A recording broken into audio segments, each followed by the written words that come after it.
بدون مبالغة كده دي من أحلى الطرق اللي جربتها للجلاش، وصفة سهلة وبسيطة وبتطلع معاكي بنتيجة تحفة جدا، من غير ما ندهن سمنة بين الطبقات ولا نفرد ولا نورق. قد إيه حلوة بتطلع معاكي بنتيجة هايلة قوي. تعالوا نشوف عملناها ازاي مع بعض. معايا هنا لفة من الجلاش، وياريت تكون فريش كده. هبدأ أقطعها كده، أنا قطعتها على 5 قطع.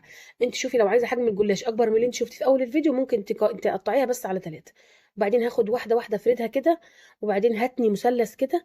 بتطلع معاكي بنفس التوريقات كده، يعني عدد اللفة كلها بتطلع بالتوريقات دي. سهلة جدا وبسيطة، جربيها معايا.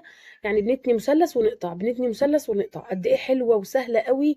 وبجد بتطلع مورقة في الفرن كده، وشكلها وطعمها يمكن من احسن محل كمان. هعمل معاكم كمان واحدة. واي ورقة بتتهدر منك يعني او بتتبهدل، احنا ما بنرميهاش، بنشيلها في كيس في الفريزر وبنرجع لها في اي وقت احنا محتاجينها. برضو الورقة الأخيرة دي بتنيها كده برضو واسيبها في صينية بقى مدهونة من السمنة كده. هبدأ أرص الجلاش رصة حلوة كده عشان ما ياخدش معايا، رصيه بأي شكل بس الرصة ديت هتبقى حلوة معاكي جدا بالشكل اللي انت شايفاه ده. أهم حاجة بقى لو وصلت لهنا ما تنسيش تدعميني بلايك وكومنت حلو منك وشير للوصفة دي. وبعدين معايا كوباية من السمنة بقى. هبدأ أنزل بالكوباية ديت على وش الجلاش كده. السمنة دي أول ما يدخل الفرن هتتغلغل فيه كده وتعمل له طبقات ويبقى حلو قوي. ولو يطلع معاكي سمنه زياده في الاخر بعد ما تطلع من الفرن بنصفيها عادي خالص وبنستخدمها في اي حاجه. بكون مشغله الفرن بقى على درجه حراره 200، شبكه في الرف الوسطاني. بياخد معايا حوالي 20 دقيقه بالظبط وبيطلع بالجمال ده. عندك نقطتين بقى للشربات.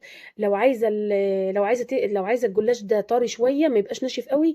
اسقيه بشربات سخن.